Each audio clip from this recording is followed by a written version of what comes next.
চুয়াডাঙ্গার জীবননগরে বিএনপি জামায়াতের সংঘর্ষে গুরুতর আহত জামায়াত আমির ডাক্তার শফিকুর রহমান বর্তমানে নিজ বাসায় চিকিৎসা নিচ্ছেন। ডাক্তার শফিকুর রহমান জাতীয় সংসদের বিরোধী দলীয় নেতা ও জামায়াতে ইসলামের আমির ডাক্তার শফিকুর রহমান মারা গেছেন। ইন্না লিল্লাহি ওয়া ইন্না ইলাইহি রাজিউন। তার বয়স হয়েছিল ৭৮ বছর।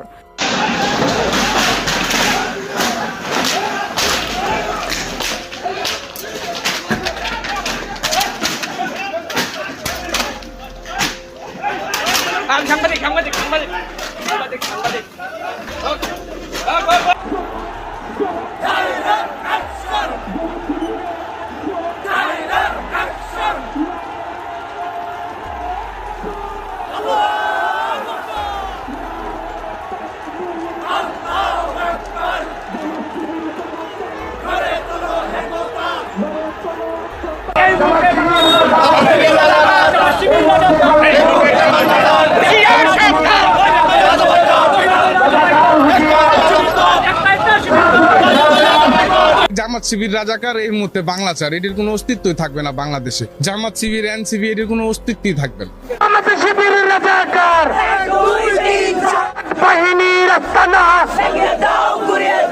আওয়ামী লীগ যদি এতই খারাপ হয়ে থাকে, আওয়ামী লীগ যদি এতই এই দেশের জন্য জঘন্য হয়ে থাকে, তাহলে এই জানোয়ার কুত্তার বাচ্চারা এনসিপি থেকে নিয়ে আসিফ নজরুল পর্যন্ত টাকার বিনিময়ে আওয়ামী লীগের। সম্মানিত দর্শক, খুবই গুরুত্বপূর্ণ একটি ভিডিও নিয়ে হাজির হয়েছি। ভিডিওটা দেখলে আপনারা হৃদয়রকম অবাক হতে বাধ্য হবেন। পুরো নেট দুনিয়া তোলপাড় সৃষ্টি করে দিয়েছেন দর্শক। এদিকে জামাতের আমির ডক্টর আহমদুল হোসেন, তার উপর কঠিন হামলা হয়েছেন। সেই হামলার শিকার হয়ে তিনি বর্তমানে হসপিটালে ভর্তি রয়েছেন। সেই বিষয় নিয়ে পুরো দেশে তোলপাড় সৃষ্টি করে দিয়েছেন। সেই ভিডিওটা এখন আপনারা তুলে ধরবো। খুবই গুরুত্বপূর্ণ ভিডিওটি না টেনে সম্পূর্ণ ভিডিওটা দেখতে চান, কথা না বলে চলুন দেখে আসি সেই গুরুত্বপূর্ণ একটি ভিডিও। অবশ্যই চ্যানেলে সাবস্ক্রাইব করে দিয়ে পাশে থাকা বেল বাটনটি অন করে দেবেন, যেন পরবর্তী ভিডিওগুলো আপনারা তাড়াতাড়ি পৌঁছাতে পারি।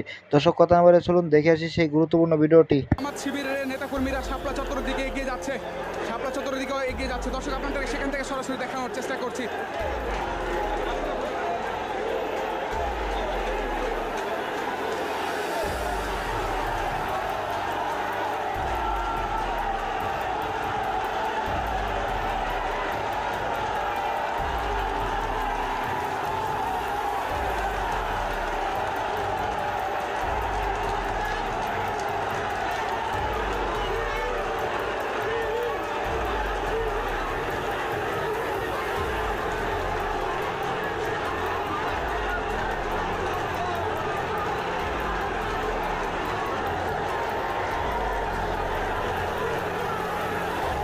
হাজার হাজার নেতাকর্মী দেখতে পাচ্ছেন শাপলা চত্বরের দিকে এগিয়ে চলেছে।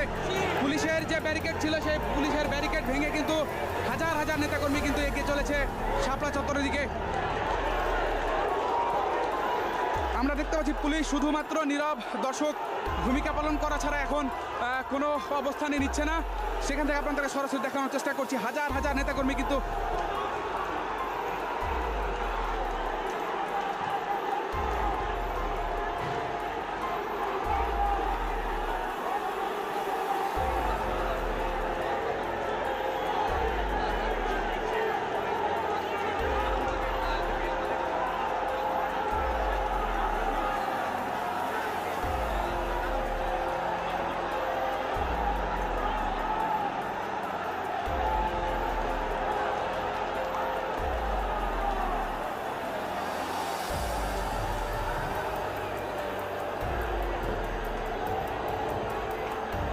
শিবিরের রাজাকার বাহিনীর আস্তানা ভেঙে দাও, গুড়িয়ে দাও, ভেঙে দাও, গুড়িয়ে দাও,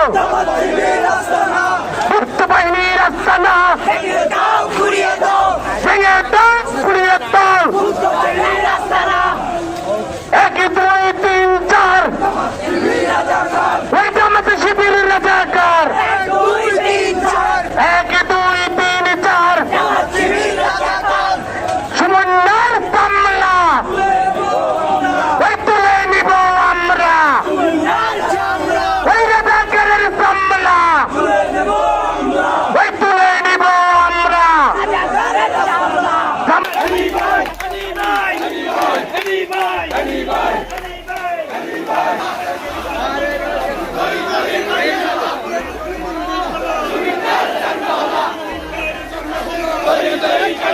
আওয়ামী লীগ যদি এতই খারাপ হয়ে থাকে, আওয়ামী লীগ যদি এতই এই দেশের জন্য জঘন্য হয়ে থাকে, তাহলে এই জানোয়ার কুত্তার বাচ্চারা এনসিপি থেকে নিয়ে আসিফ নজরুল পর্যন্ত টাকার বিনিময়ে আওয়ামী লীগের লোকদের নেতাকর্মীদের কেন এই দেশ থেকে বর্ডার পার করা দিল?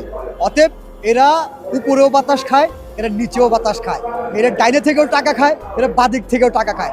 এরা চিন্তা করতেছে যে আওয়ামী লীগের তো একটা ক্ষতি করছি, আগামীতে যদি কখনো আওয়ামী লীগ ব্যাক করে এদেরকে দেশ থেকে পার করে দিয়ে এদের সাথে সম্পর্ক ভালো রাখি, যদি কখনো আওয়ামী লীগ ফিরে আসে এরা হয়তো আমাদেরকে সাপোর্ট করবে বা এদের থেকে আমরা একটু সেফ পাবো।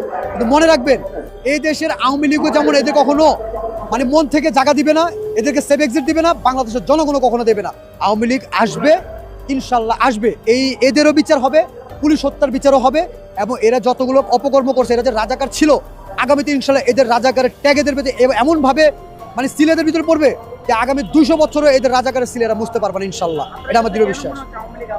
হ্যাঁ, আওয়ামী লীগ এই কারণে মনে হইতেছে আসবে, এরা যে ভালো মানুষ, এরা যে হাসপাতালের মতো জায়গায় গিয়ে মারামারি করে, মেডিকেলের আপনার যে ডক্টর আছে তাদের সিল ভেঙে ফেলে, হাসপাতালে এসি ভেঙে ফেলায়, তারপরে রুগীদের মেডিসিন নষ্ট করে, এরা মারামারি করে প্রেস ক্লাবে গেছে ঢাকা মেডিকেলের চিকিৎসা নিতে, সে চিকিৎসা নিতে গিয়েও এরা মানে এক ধরনের মাফিয়া সিস্টেম, এরা মারামারি করে। তাহলে এরা এই দেশের কি করবে? আর আপনার এরা যদি এখনই এই রংবাজি গুন্ডামি করে, তাহলে বোঝা যাচ্ছে আওয়ামী লীগের সময়ও এরা আওয়ামী লীগকে বিতাড়িত করার জন্য রংবাজি একদম মেটিকুলাস ডিজাইনে গুন্ডামি করছে, যেটা মানুষ দেখে না। এদের জন্য পারফেক্ট আওয়ামী লীগ, আর এদের জন্য কখনো কোনো এক সময় বাংলাদেশে ফিরবে আওয়ামী লীগ, এরাই নিয়ে আসবে, এটা আমার বিশ্বাস, এরাই নিয়ে আসবে। আওয়ামী লীগ আসার পরে এদের পরিণতি কুত্তার চেয়ে খারাপ হবে। কুকুর চিনেন?